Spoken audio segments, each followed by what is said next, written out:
आई गए हैं कपिल भगवान, इसलिए उन्होंने उनसे अनुमति ली और उनकी प्रदक्षिणा करके वो वन में तपस्या के लिए चले गए। इधर माता देवहूति है, वो बैठी हुई है। उन्होंने कपिल जी से कहा कि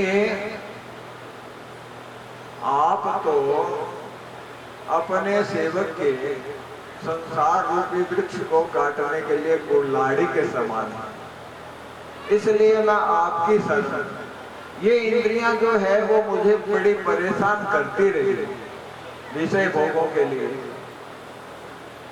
आप साक्षात भगवान के अवतार हैं और मेरे उदर से उत्पन्न हुए हैं, ये तो एक विडंबना मात्र है।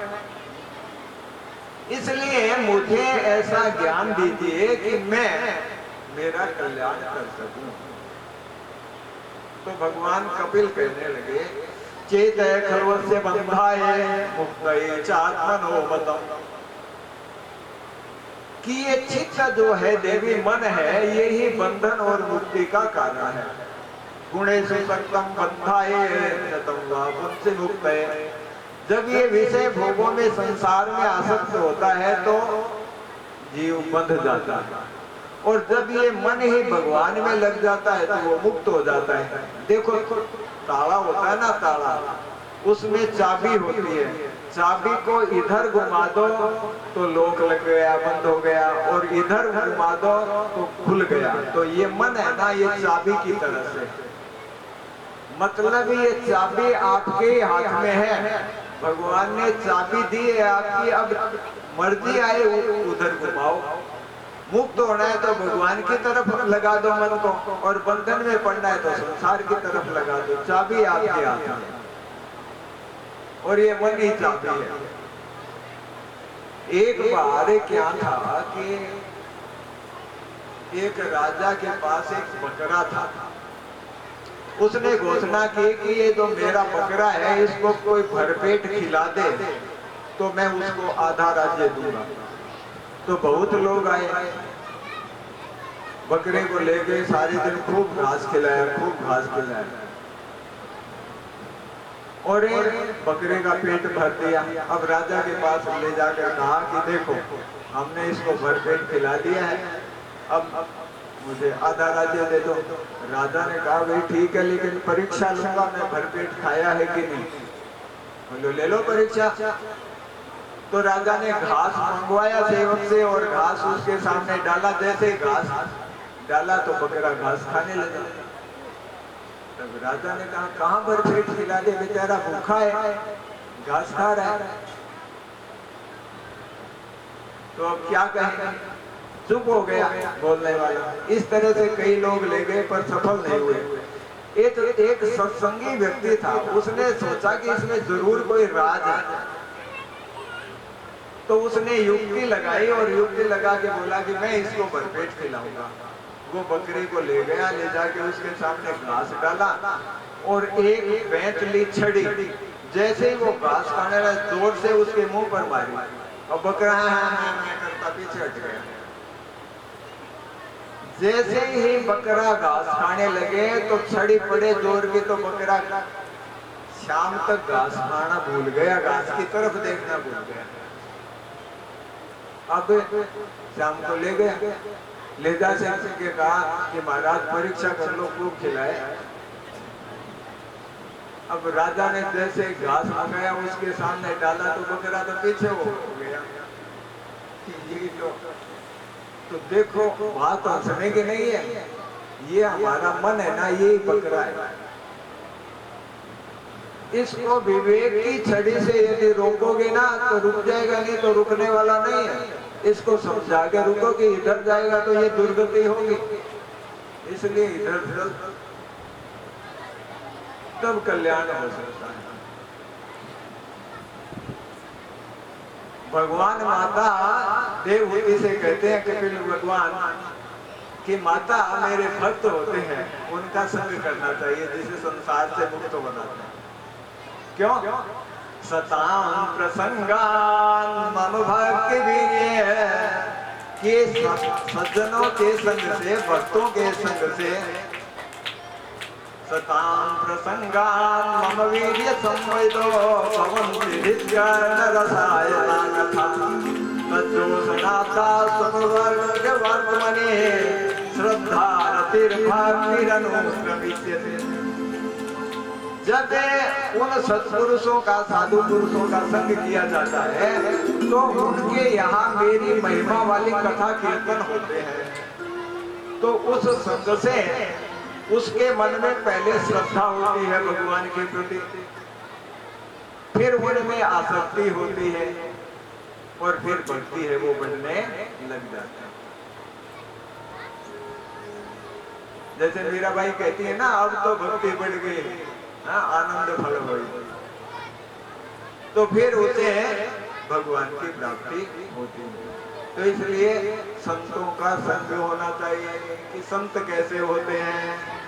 कि संत जो है जो दूसरों के हित में रत रहते हैं, काम क्रोध लोभ आदि से वर्जित होते हैं।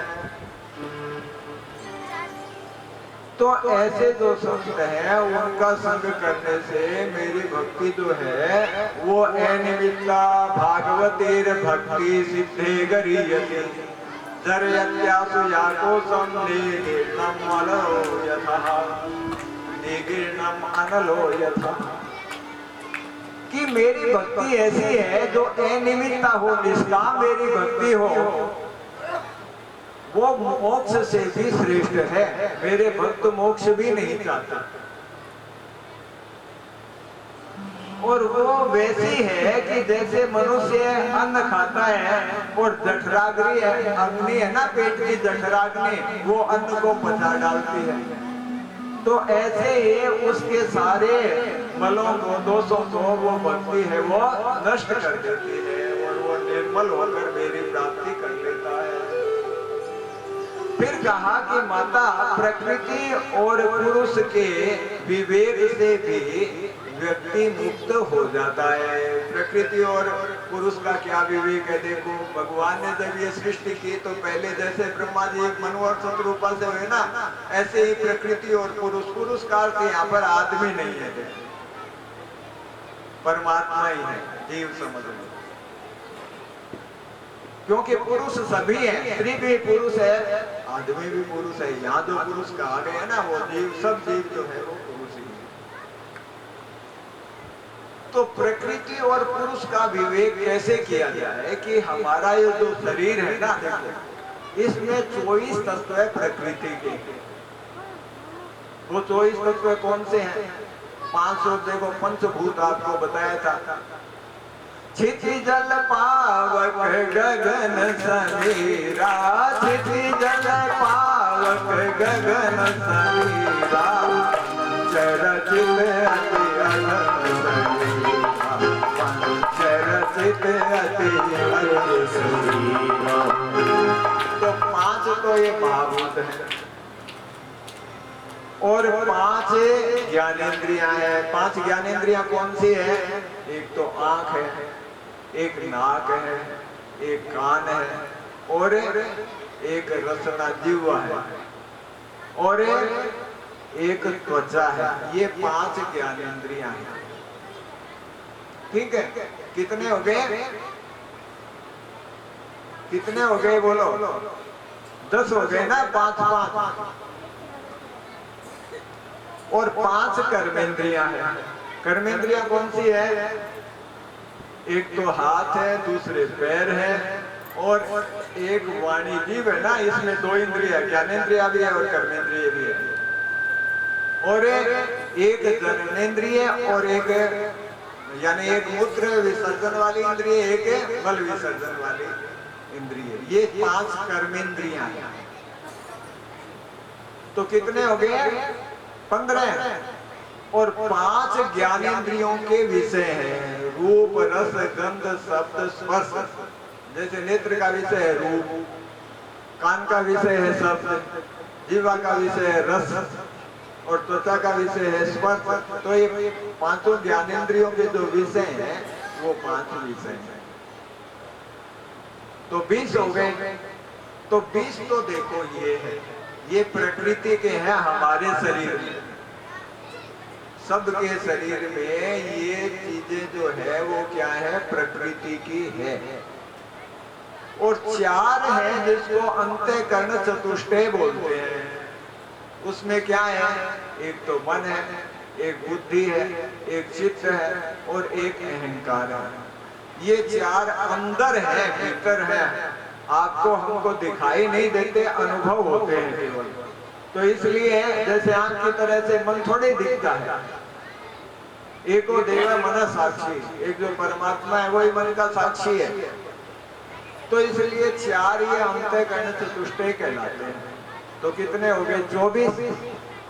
अब ये 24 तत्व जो है वो शरीर में प्रकृति के हैं, ये आपके नहीं है।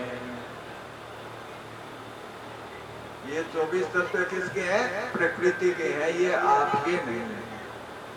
25वां तत्व जो है इस शरीर के अंदर ही, वो 25वां तत्व जो है वो परमात्मा है। वो दो प्रकार से है।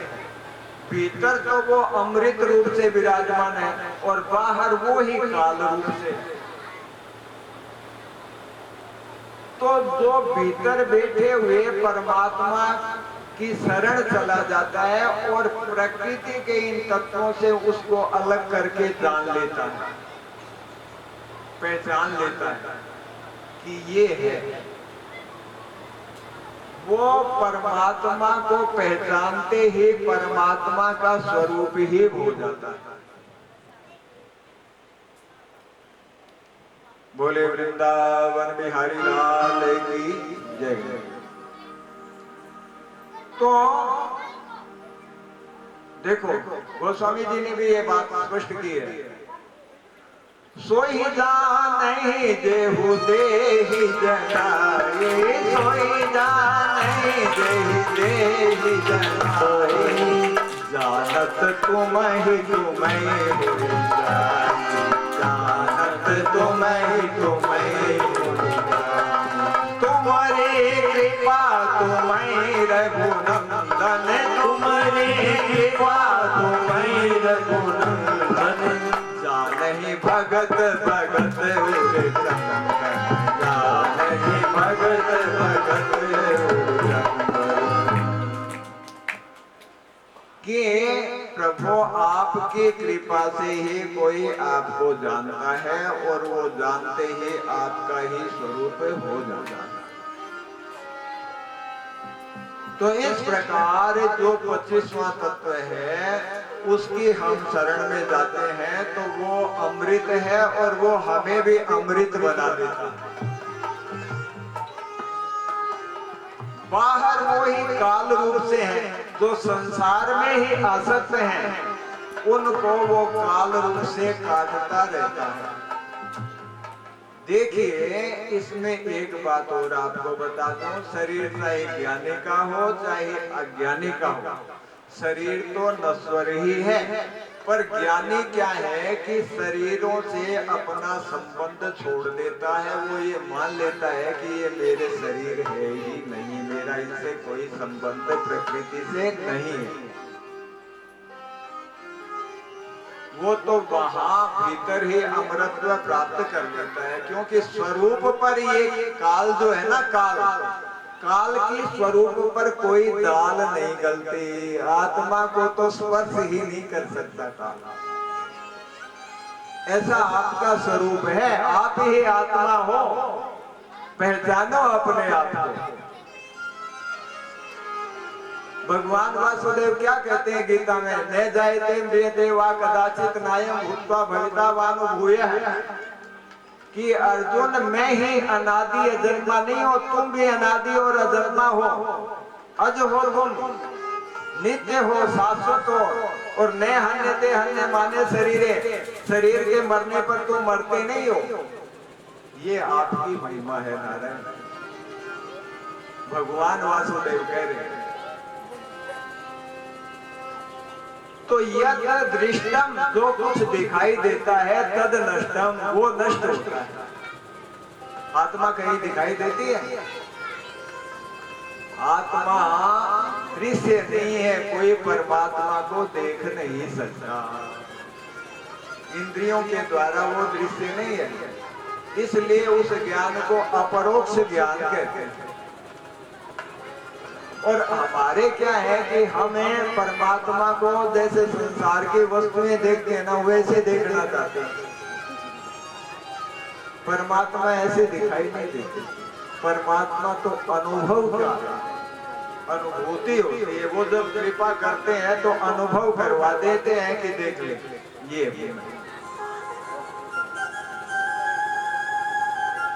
तो इस प्रकार प्रकृति और पुरुष के विवेक से मुक्त हो सकते हैं। फिर भगवान कपिल ने बतलाया कि देवी अष्टांग योग के द्वारा भी मुक्ति प्राप्त की जा सकती है। पर अष्टांग योग क्या है? 8 उसके अंग हैं। कौन कौन से? यम, नियम, आसन, प्राणायाम, प्रत्याहार, धारणा, ध्यान और समाधि। यम 5 प्रकार का है। कौन सा? अहिंसा, सत्य, अस्तेय, ब्रह्मचर्य और अपरिग्रह। पंच यम, ये 5 यम है। 5 ही नियम है। अब इनकी व्याख्या करने के लिए समय नहीं है। नियम, सोच, संतोष और ईश्वर प्रणिधान, पंच नियम। 5 नियम है। यम, नियम, आसन, जो देखो रामदेव बाबा जो है वो करवा रहे हैं। सिद्धासन है, बहुत आसन है, पद्मासन है, कितने आसन बोलते हैं। और प्राणायाम जो बाबा जी करवाते हैं ना, रामदेव जी महाराज, कपालभाति, अनुलोम विलोम, भस्त्रिका, बहुत अच्छे हैं। करने से शरीर तो स्वस्थ रहता है, करना चाहिए। महात्मा लोग जो कैसे अपने सब कुछ लुटा रहे हैं, पर हमसे लिया नहीं जाता। तो यम, नियम, आसन, प्राणायाम, फिर प्रत्याहार। प्रत्याहार मानी इंद्रियों को विषयों से लुटा लेना, इंद्रियों को बस में कर लेना, इंद्रिय संयम। फिर धारणा, फिर ध्यान और उसके बाद समाधि आती है। भगवान का ध्यान करे कैसे? चरणों से लेकर सिर तक, सिर से लेकर चरण तक प्रत्येक अंग का धीरे धीरे ध्यान करे, उसमें अपने मन को स्थिर करे। इस तरह से ये 8 प्रकार का समाधि भी निर्भीद सबीज समाधि होती है। समाधि से भी फिर विवेक ख्याति होकर, बार बार समाधि लगाने पर विवेक ख्याति होती है। तो विवेक ख्याति से कदाचित तत्व का बोध हो जाता है और कभी नहीं भी होता। देखो दोनों ही बात। तो पर विवेक ख्याति जब हो जाती है तो निर्भीद समाधि में वो ये जान लेता है कि ये तत्व जो अंदर है यही बाहर है। तो उससे योगी अपने स्वरूप की पहचान कर लेता है। तो इससे भी माता मुक्ति हो जाती है। फिर कहते हैं कि भक्ति जो है वो सर्वसुलभ है। भक्ति से जीव का कल्याण हो जाता है। पर भक्ति कैसे होनी चाहिए? कि जो सब जीवों में मेरे को देखे। भगवान क्या है? भगवान सब में है। हरि व्यापक सर्वत्र समाना, हरि व्यापक सर्वत्र समाना, प्रेम से प्रगट होए मैं जान, प्रेम से प्रगट होए मैं जान। भक्ति क्या है? भक्ति है भगवान से प्रेम। तो प्रेम से वो भगवान जो है वो प्रकट हो जाते हैं। यहाँ पर भगवान कबीर कहते हैं कि जो दूसरों की अवज्ञा करता है, अवहेलना करता है, उन्हें अपमानित करता है, तो वो मेरी पूजा अर्चा करता है, तब भी मैं उसको स्वीकार नहीं करता।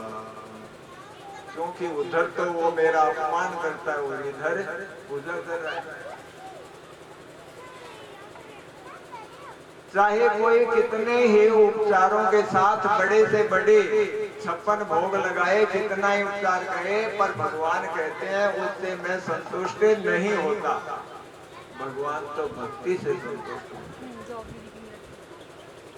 तो इसलिए किसी का अपमान, अनादर, निरादर नहीं करना चाहिए। सब में भगवान को देखो।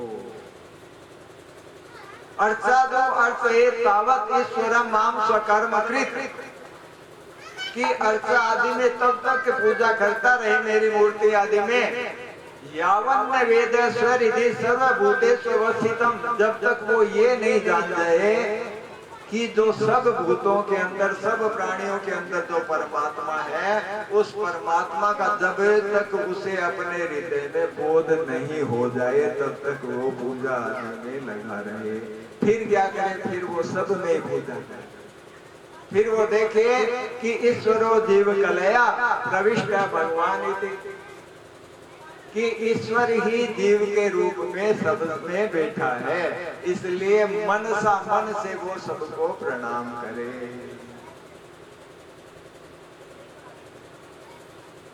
फिर कहा कि देखो जीवों से जो है, स्थावर से जो है, जंगम जो स्थिर रहते ना, पेड़ आदि उससे चलने वालों में भी पैर आदि जो है उनके, वो फिर उनमें इंद्रियां ज्यादा है, सब में जो है वो फिर पशु आदि है, फिर मनुष्य सब में श्रेष्ठ बतलाया। मनुष्यों में भी कौन श्रेष्ठ है कि वर्णों में ब्राह्मण को श्रेष्ठ बताया। ब्राह्मण में भी कौन श्रेष्ठ है, ब्राह्मणों में भी जो वेद को जानता है, वेद के जानने वालों में भी जो वेद के तात्पर्य को जानता है, और उसको जानने वालों में भी जो स्वकर्मकृत अपने धर्म का पालन करने वाला है, और उनमें भी जो अपने धर्म का कभी दोहन नहीं करता, धर्म के बदले कुछ चाहता नहीं, निष्काम हो गए।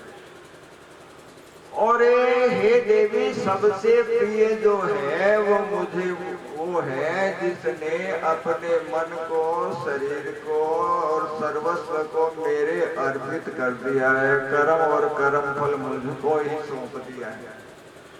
ने पश्यामि अकर्तुम,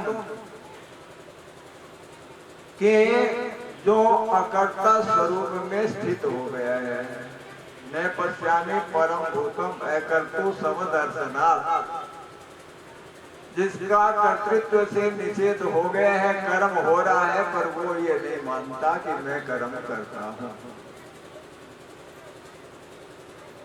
ऐसा है जो समदर्शी है, सब जगह मेरे को ही देखता है, उसके समान मैं किसी को भी नहीं समझता।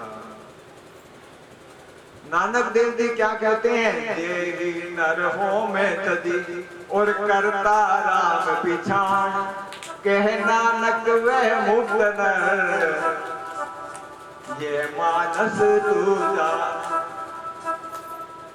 कि वो नर मुक्त है जो भगवान को ही करता मानता है कि वो ही सृष्टि करता है, वो उसी की सारी लीला चल रही है, मैं करता नहीं।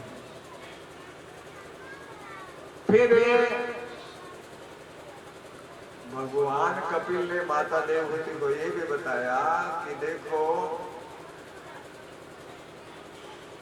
जो धर्म का दोहन करता है वो बार बार जन्मता और मरता रहता है, और जो निष्काम धर्म का पालन करता है वो यहाँ से मुक्त होकर मुक्ति को प्राप्त कर लेता है। फिर संसारी आदमी जो है उसकी दुर्गति का वर्णन किया कि संसार में रचा पचा मनुष्य है वो दुर्गति का ही भाजन होता है। वो बात को समझता नहीं और संसार में लगा रहता है, धन आदि के संग्रह में, संसार में आसक्ति होती हो जाती है, पत्नी से, पुत्र से, घर से, दुकान से, मकान से, खेत से, कल्याण से। तो इस तरह से इसमें आसक्त रहता हुआ जब वो कर्म करता है तो जब वृद्धा अवस्था आती है ना तो कोई उसको पूछता नहीं। फिर वो कंठे घुर आए थे, मृत्यु आ जाती है तो कंठ में घुर होती है और प्राण निकल जाते हैं। कि नासायु भोजनम, जैसे किसान है वो वृद्ध बैलों का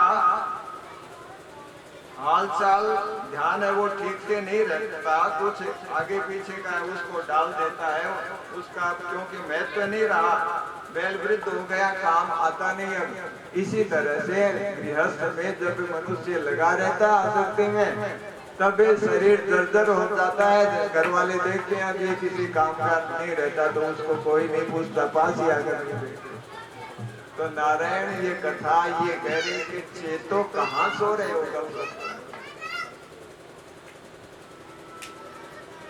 तो क्या करो, वो तेरा जन्म मरण मिट जाए, हरि का नाम सुमर प्यारे। वो तेरा जन्म मरण मिट जाए, हरि का नाम सुमर, नाम सुमर प्यारे, प्रभु का नाम सुमर प्यारे, नाम सुमर प्यारे, हरि का नाम सुमर प्यारे।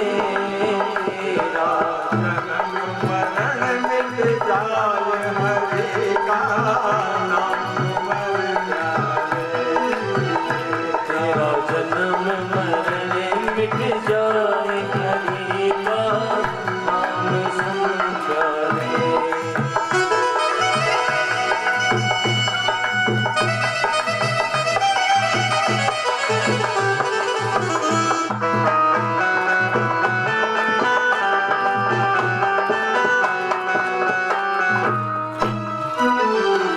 जग में आया नर तन पाया, भाग्य बड़े भारे। जग में आया नर तन पाया, भाग्य बड़े भारे। देह भुलाना कदर न जाना, रित रतन डाले। देह भुलाना कदर न जाना, रित रतन डाले। वो तेरा जन्म मरण मिट जाए, हरि का नाम सुमर प्यारे। नाम सुमर प्यारे, प्रभु का नाम सुमर प्यारे। नाम सुमर प्यारे, हरि का नाम सुमर प्यारे। तेरा जन्म